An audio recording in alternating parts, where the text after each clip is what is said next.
Anderson talking about here's a gentleman who usually is a picture of sartorial splendor, but a little more relaxed today. Where are you going? Well, I'll tell you what, I'm also headed down to San Juan, Puerto Rico, and then later on I'll be going out to San Francisco to the Cow Palace. Yeah. Yep. You know, we talk about San Juan and San Francisco and the Cow Palace. There's a lot of places, you know, Gordon, that World Championship Wrestling goes. A lot of great buildings, and of course one of the big places, kind of the mecca of the Northeast, is up there in the Meadowlands up in New Jersey. And we want to say hello to all those people, because watch closely. World Championship Wrestling will be coming your way to the Meadowlands. And when I say Meadowlands, I want to say hello to Michael Rowe. Michael, it's good talking to you this week on the telephone. Looking forward to seeing you very soon.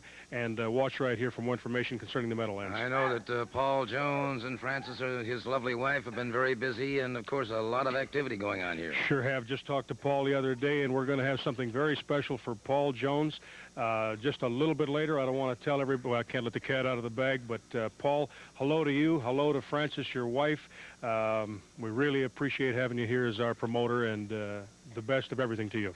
Okay, now, you know, as we do quite often on the beginning of this program, we get into the situation of a picture being worth 1,000 words, and most recently, of course, quite a tournament was held to find out who was going to meet Ric Flair for the World Heavyweight Championship, and, well, it's created some interesting situations. It sure has, and we've got some things that didn't make Mr. Ellering too happy, and right now we're going to be looking at one of his men, the Hawk, in action. And there you see it, and this is where the Hawk was after Horner. Horner had defeated him earlier, and the Hawk went after Horner, but Horner had ducked, and of course it was Brad Armstrong who caught that massive forearm to the side of the neck, and that put him down, and the match was then subsequently awarded. But this Hawk is a little bit psychotic, in my opinion. No question about it. I guess you hang around Ellering, you're bound to be a little psychotic.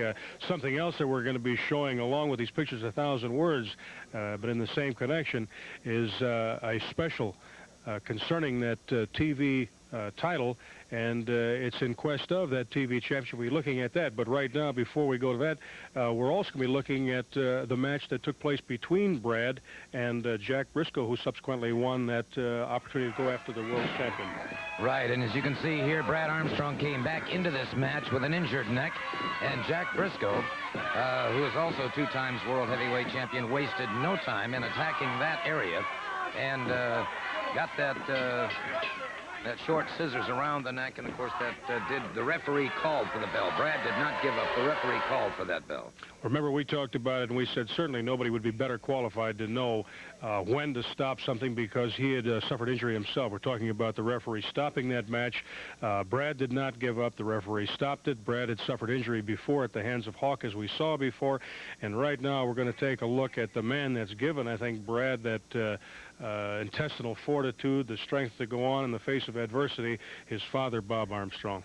Okay, let's take a look at Bob Armstrong, and here's a man who came back from near death. You can see this is when he was in the hospital. He had had extensive surgery, and now you can see as he was beginning to progress, this is a changed Bob Armstrong.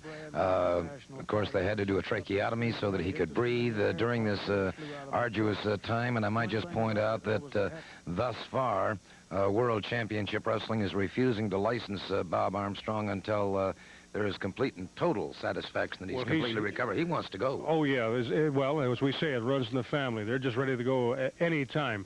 But until such time as we can see that Bob is really ready, and I mean really ready, it's best if he just stays out of it for right now. Yeah, we're concerned about this only for Bob's well-being. Certainly, that's the only reason. Mr. Paul Ellering has joined us here. Ole Anderson, World Championship Wrestling is finally opening their eyes. The Legion of Doom, they finally did the right thing. Bob Armstrong is the going up worth the coming down. Can you imagine what would happen if Jake put the DDT on him, or the spoiler put the claw on him? Armstrong, the going up is not worth the coming down. Well, let's go to the ring and our first match.